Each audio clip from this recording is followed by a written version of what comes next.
So Kamala Harris was asked about Medicare for All by Cenk Uygur, and she reiterated something that's patently untrue. Senator Harris, does your health care proposal eventually lead to complete Medicare for all? No, my health care proposal is a Medicare for All proposal, but what it does is it allows people choice, because I've heard from too many people they don't want their choice to be taken from them, and I don't want to take it. So under my Medicare for All proposal, they get the choice of a private Medicare for All plan or a public Medicare for All plan. So I know there's a 10-year transition period. At the end, is there still private insurance? Yes, if they play by our rules. But our rules include that they cannot charge copays, they cannot charge deductibles, and they have to be in the plan in a way that they also are not jacking up the prices as they've been doing. But if they play by the rules, they play. All right. Thank you so much. Appreciate it, Senator.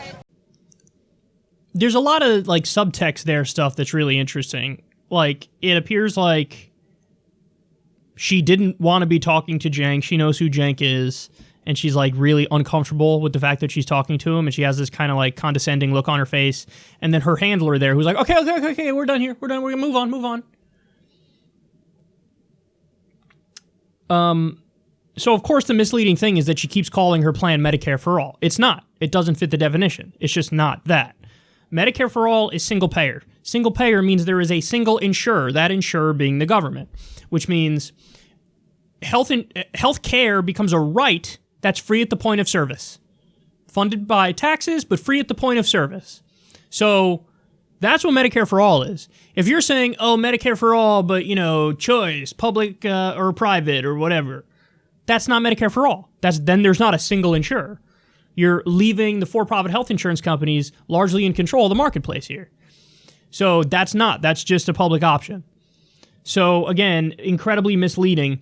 And the thing that's so frustrating about this is Kamala is still to this day trying to leech off the popularity of Medicare for All while not supporting it.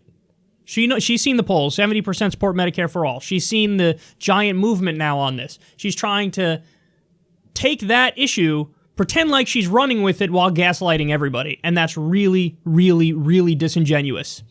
Because again, at least you look at somebody like Klobuchar and she's like, no, I don't believe in that, and I'll tell you what I'm in favor of. At least there's honesty there.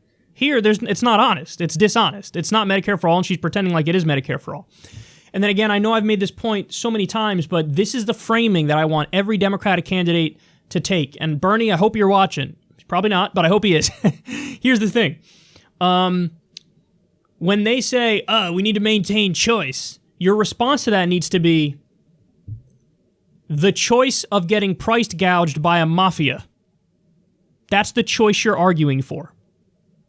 That's the framing, guys, because that's really what they're arguing for. I want you to have the choice of getting ripped off.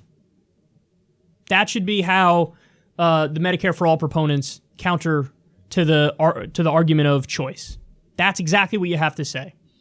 Oh, you want the freedom to get ripped off? That's what you want? You want the choice of having a mafia price gouge you? Because that's what it is. That's what the industry is. So, it's interesting what happens when these candidates are asked serious questions.